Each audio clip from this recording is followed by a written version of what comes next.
Hi everyone, welcome back to my channel. Today's video is going to be a little bit different.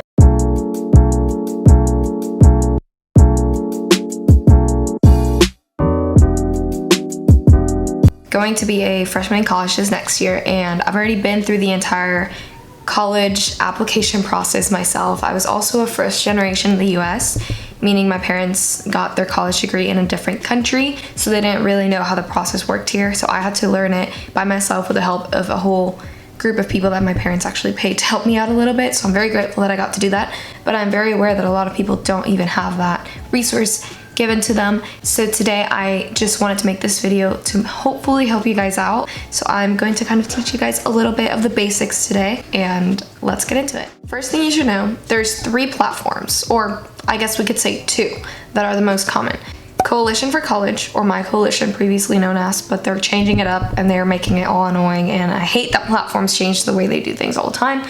And we have also the Common App. Both of these tend to have colleges from all over the United States. Obviously, you want to check the specific college you're applying through, and once you look it up, the application process will say exactly through which platform or how they do their applications. Regarding to your specific state, I am from Texas. We actually have our own little application platform that I don't recommend, personally speaking. I do know that it's been updated, but I did not find it user-friendly at all last year.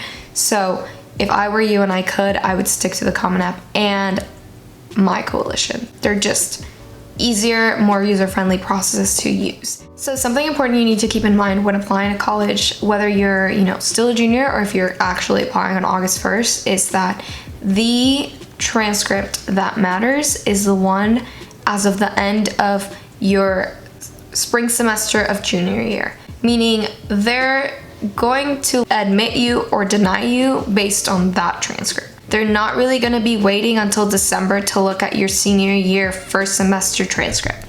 That's just not how it works. Your entire application is going to be filled out using your rank from your spring semester of junior year transcript, using your grades up until then, and then you're simply going to tell them exactly what classes you're going to be taking on your senior year. A common misconception that I see a lot of people say is that if you randomly get a B and you were an all-A student all your other years in senior year, that a college can really take away their admission. That's not gonna happen. Unless you're failing all of your classes senior year, yeah, you have an issue. So a little quick checklist that you guys might wanna keep in mind. If you plan on applying early, which I strongly recommend, that's my tip, literally number 1, is apply as early as you can. Because even though people say admissions are rolling and they're gonna keep looking and admitting, if you apply at the end, think of it, they've already admitted a certain amount of people. My opinion, it's just better and safer to go and apply earlier. So once we are applying early, it means that we need to prepare early. So what are things you need to be doing this summer? Just so you know, your registering your school is usually open throughout the summer. What does that mean? It means you can call them and ask them how exactly your school sends your official transcript to the college that you're applying to. This way, you can just have that available or know exactly how to get it. I would say August is the safest option. September, you're fine, but once it goes into October, November, you're kind of cutting it a little close to the deadline, in my opinion. And you can take my advice with a grain of salt, but I can tell you that I've just watched people not get into their schools because of their late application. Different experience for everyone, just beware, okay? You're gonna wanna make sure that you know exactly how you're getting your transcript and you talk to your registrar's office at your school.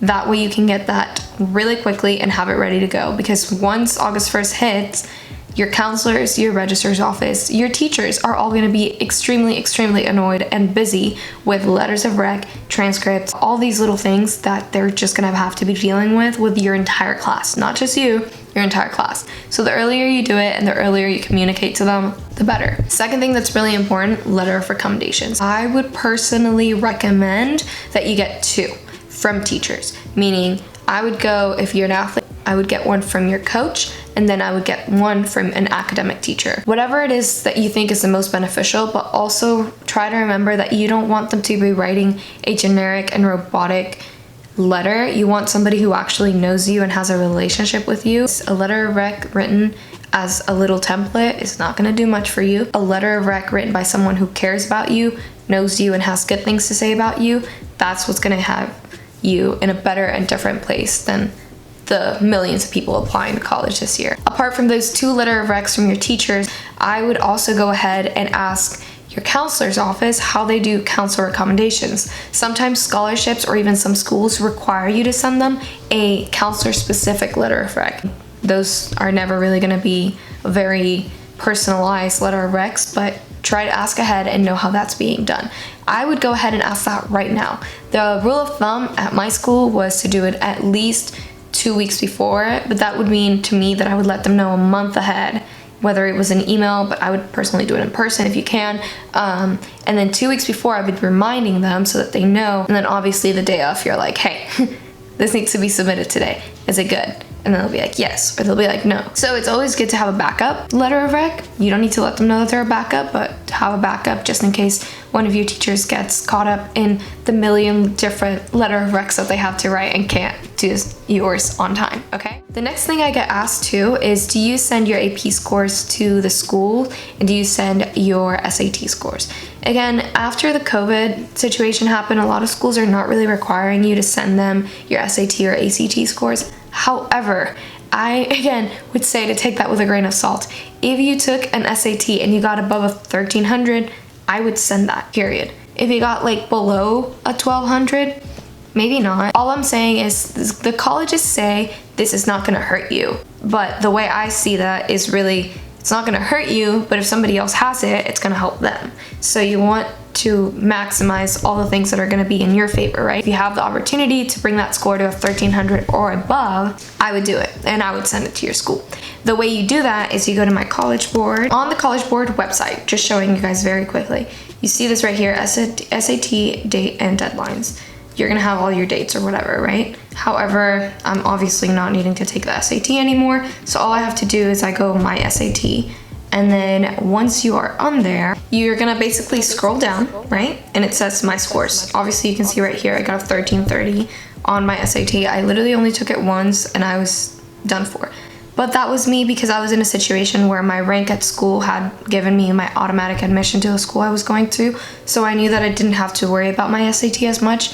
So take it as many times as you can or want to, but also think about playing with your rank, your SAT, your AP scores. All those things matter, and your extracurriculars are actually a really big deal too, especially if you have leadership roles. Think of all the things as a huge thing that make up this giant umbrella, and if you have all the things they want in a good essay, then you're good on track, okay? How you do it is you click send my scores. It's pretty quick actually. You just go on there, you search the school you wanna send it to, Texas A&M for example, which is where I'm going to. It's already added to my score recipient list, right? And then I click continue. You're sending all scores, continue. And then you have to pay $12 for each, or you can use a waiver if you have a free waiver code, which is right up here.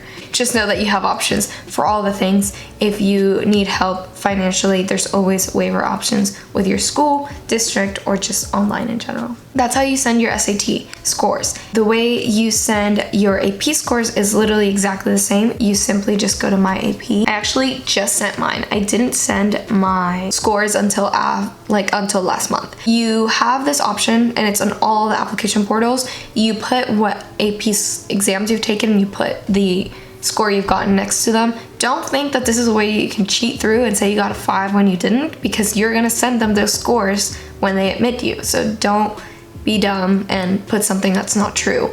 You're signing your application saying that everything you've written on there is true. So make sure that you are 100% putting down what you did get on your AP score. Just know that I personally didn't even send mine until I was already admitted, and it was right before my orientation because they needed to know what I had so we could know what I needed on my schedule. Anyway, it's pretty simple. You go to your AP and you find wherever it says see and send past AP exam scores. You click on that and you just send them. You click right here, send AP scores, you follow the instructions, and you got it. When you go and you make your profile or your account on each of your different colleges, they're gonna want you to fill out a whole profile. The profile is gonna have your basic information, or kind of just everything that most of your applications are already gonna ask, so they're just making you do it early. I would do that before applications even open, and then you have a whole step ahead. It's gonna ask you for parent information, it's gonna ask you your education. and your parents' education, don't ask me why. Testing, they're gonna ask for your score before you even report it to them. See what I'm saying? So you have to be 100% truthful in what you put down. You have activities, so it's gonna ask you, what have you done? So I had dance. I was a president of my dance team and historian of my dance team. How many years were you in it? What did you do? How many hours on a minimum did you spend in this activity and on a maximum during the week? And so you put all the things that you did there. Then it's gonna ask you for writing, which is your essay. And the essay is a really big portion of your actual application. I can do a whole separate video on this, and I can go through the 3 different prompts if you would like me to. Let me know down in the description and I will make sure to get that done. I love writing, so I would love to help you out with that. There's obviously the university specific questions, so it's gonna ask you exactly the things it wants. So what are you applying for? What major? What's your second major? You can always upload a resume. Everything that says optional on that application, whether that be a resume or a cover letter, I don't know, do it. Maximize the stuff that they have from you. It's gonna ask you information all about your life. Family information, financial information, how much money your family makes, scholarship information, and then you're gonna agree to all the things that they need you to agree to. Some portals are gonna allow you to personally upload your letter of recommendation.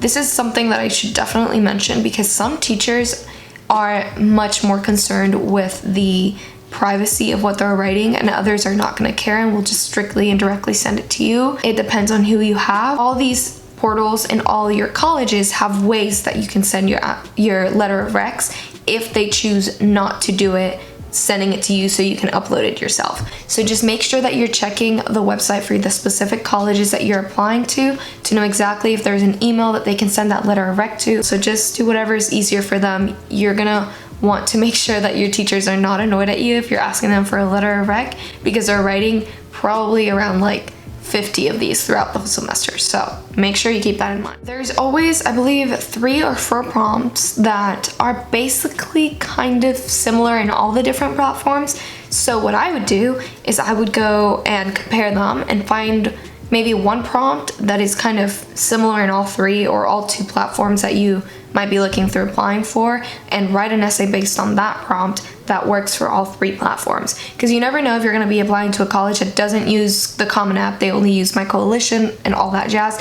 So you just want to make sure that whatever essay you have does address one of the prompts. You also want to make sure that if there's college specific questions or short answers, that you're spending good time in those, making sure that it's grammatically correct, that it's answering the specific prompt. I can show y'all some of my examples of how I did this last year, some of my writing and all that jazz. So let me know down below if you would like to see that. Other than that, it's just a lot of information that you're putting in. Anything you're listing, whether it be work or activities or your grades, you want to always list them from whatever they see first to be the most important or the most outstanding thing you've done, and then the bottom be the least outstanding. That way you're just using psychology to kind of work in your favor too. That is a very big overall overview of these things. Make sure you're checking your specific university website.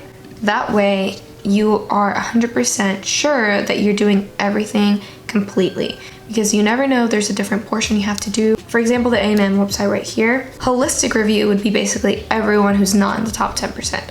And that is where they take into account your grades, rigor of coursework, GPA, class rank, the extracurricular, community service, leadership, employment, summer activities, extraordinary opportunities, challenges, hardship, experiences during high school career. Basically, there's one thing you can get out of this video, is that you are not special. So you need to make yourself like stand out somehow, some way, because being a straight A student is not gonna cut it. I have many friends who were completely straight A students, top 6% of the class, didn't make it in. We don't even understand why. But just know that you're not just a number. If you think that only your rank and only your grades define you in the college application process, you've been lied to. You need to be a well-rounded student. Having all the possible things that can work together to make you look outstanding compared to just a leader or just a straight A kid, and it's gonna be a lot more beneficial to you than just being a number or a really good, smart student. You wanna be more than that. That's what life is about. You're not just a number. You gotta be more. All the information is gonna be here. What do I need to apply? The application. So A&M says you can apply through Apply Texas or the Coalition. You have both of those options, you can choose. It doesn't matter. Then you have your essay. Start writing that. You have like a month-ish to really work on this, get it edited, and just looked at many, many times. Make sure you're actually addressing the prompt, but that is actually a good essay. Another thing is you're gonna have to pay a fee. Every single application is gonna have to have a fee, but just beware, you can always search and find a way to be helped financially. Some schools are gonna ask you to complete a self-reported academic record, the SRAR. Very annoying thing because you're already putting on your portal all of the classes and all the grades you got, but they're making you do it through a different portal. This is just for A&M, but other schools also do this. So just beware, this is outside completely from the application process. So if you don't complete this, then your application is not complete. So just make sure that you're looking on the website again to make sure that you're doing all the correct things. If applicable, this is stuff that's gonna be more specific to whatever school you're applying to. Example, engineering at A&M has a specific essay prompt. It's optional. Things that are optional in the applications. Again, I mentioned, try to submit everything that's optional. Resumes. Resumes are important. I would always have them on there. Official test scores like your SAT, your ACT, or also your AP scores. You might want to send those. All of your applications are going to say letters of rec are optional. They're not optional. They're a big deal. So you should send them. Okay? Okay.